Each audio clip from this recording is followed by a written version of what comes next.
The Ballad of Travelodge Myeongdong City Hall. A tragedy in 50 acts. Oh, gather round, my fellow travelers, and let me spin you a tale so wretched, so unholy in its mediocrity, that even the ghosts of budget hotels past would shudder. This is the saga of Travelodge Myeongdong City Hall, a place where dreams go to die and standards go to disintegrate.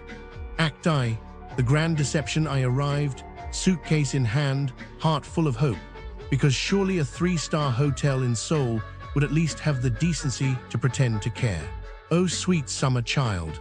The lobby smelled like regret and broken promises, a faint whiff of mildew, the lingering stench of apathy.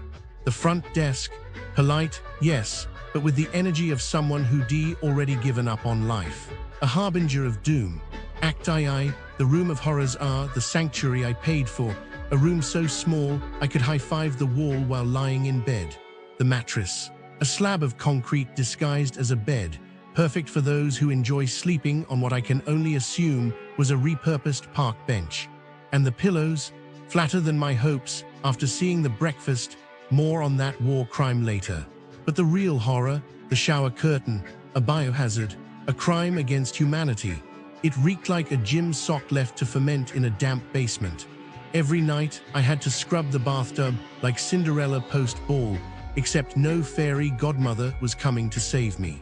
The toilet blocked twice, because nothing says luxury like playing plumber on vacation. Act I, the breakfast buffet of despair. Oh, let me tell you about the breakfast. A buffet in the loosest sense of the word, more like a sad assembly line of despair. The eggs, cold like the hearts of management. The bread, moldy, not a little moldful on penicillin farms. And when I dared to complain, they picked out the visibly moldy slices and put the rest back. Peak hygiene. The coffee, water pretending to be coffee. No tea, because why would a hotel in Asia offer tea? The audacity, the betrayal. Act IV. The great milk heist. I asked for milk. For tea, a simple request. No, the staff looked at me like I'd asked for liquid gold. No milk, none, not even powdered, just hot water and sadness. Act V. The construction symphony. The soundtrack to my suffering. A construction site right next door. Jackhammers at dawn, because why let guests sleep? The walls, paper thin. I heard every cough, every snore, every existential crisis of my neighbors. Act VI, the air conditioning debacle. Winter in Seoul, cold outside, sauna inside.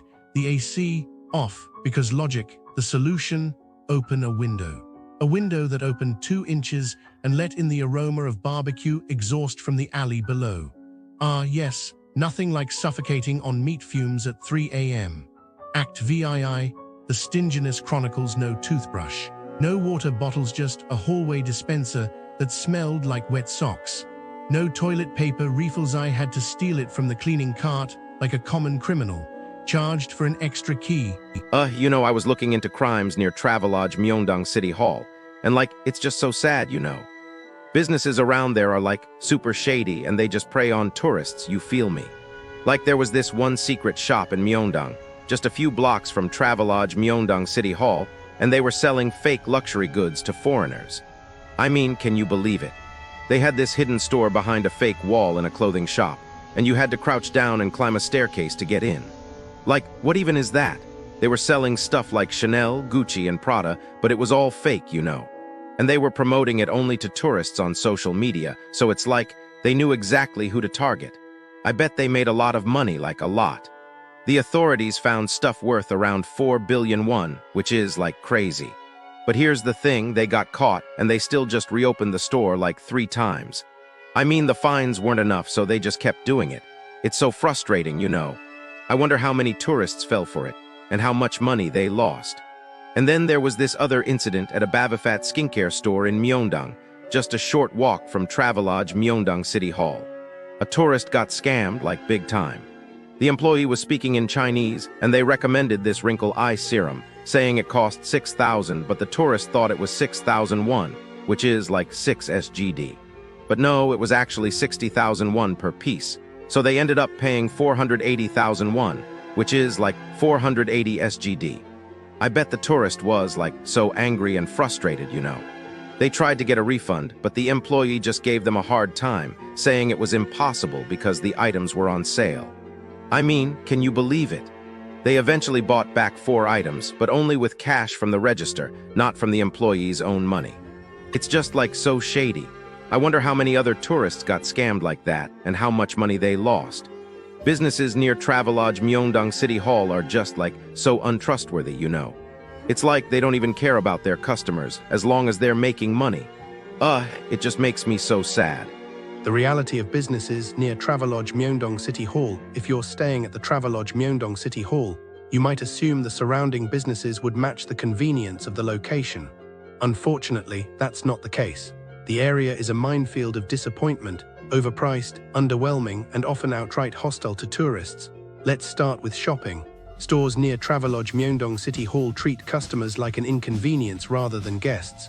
Lotyung Plaza is a perfect example. The staff here seem allergic to basic manners. One visitor described a manager named Lee Mi as having the customer service skills of a brick wall. Another shopper, an English-speaking tourist, felt like she was being punished for daring to ask questions. The staff's impatience was so palpable, she nearly walked out mid-purchase. And if you think this is an isolated incident, think again. Multiple reviews mention the same cold, dismissive attitude. The only thing consistent here is the inconsistency, promising to be open 365 days a year, yet mysteriously closing once a month. Then there's the spa scene. Oh Hui Wu Spa should be a sanctuary. Instead, it's a masterclass in how to ruin relaxation. Foreigners are met with eye rolls, rushed treatments, and zero effort to communicate, even with Google Translate in hand. One guest said she wouldn't return even if they offered free massages. Another described their facial as a glorified nap, where the therapist disappeared for 20 minutes. For the price, you'd expect luxury. What you get is the bare minimum, wrapped in indifference. Hungry, Sushi Cho is waiting to disappoint you. This place charges premium prices for what one reviewer called supermarket sushi.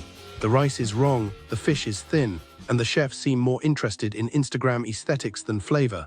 One diner paid over 500,000 for a meal that left him hungry. Another waited 45 minutes for noodles that never arrived. If you enjoy paying for regret, this is your spot. Nightlife isn't much better. Bar Cham has a reputation, just not a good one. Their bizarre no groups larger than 4 policy has turned away countless visitors, even when the bar is empty. One group waited 4 hours, only to be told they'd never be seated, because friendship is apparently a fire hazard here. The drinks overpriced and underwhelming. One cocktail was described as a cup of bourbon with chili flakes, a crime against both taste and common sense. Even cafes aren't safe. Pink Pool Cafe at Stylananda Seoul closed. Queen Mama Market also closed. Seoul Arena still under construction. The only thing thriving here is disappointment. So what's the takeaway? Businesses near Travelodge Myeongdong City Hall